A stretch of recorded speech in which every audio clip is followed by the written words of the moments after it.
First, korang harus rebus daging bersama kicap, lemak manis dan air. Korang nak guna pressure cooker boleh, rebus atas dapur gas pun tak ada masalah. Janji hukumnya wajib, rebus dulu daging bersama kicap, lemak manis. Lepas tu kita siapkanlah ingredients yang untuk kita kisar ni. Selepas tu kita gorengkan dulu bawang merah ros sampai dia separuh garing. Then korang boleh tambahkan daun limau dengan daun kari. Lepas tu masukkanlah ingredients yang kita dah kisar tadi, tambahkan kunyit powder. Mana yang ada kunyit hidup tu ikut kisar semasa kita kisar ingredients tu lah. Tapi kalau tak ada, guna yang kunyit powder macam cantik ni pun boleh. Tumiskan dia sampai pecah minyak. Lepas tu masukkan santan pekat dengan santan cair. Lagi banyak santan memang lagi sedap.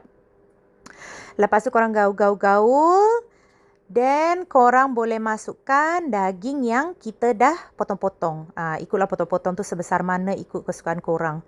Lepas tu korang gaulkan lagi. Godok-godokkan dia. Masukkanlah lagi kicap, pekat, lemak manis. Jangan risau korang. Rendang ni tak manis mana pun. Memang dia cukup rasa.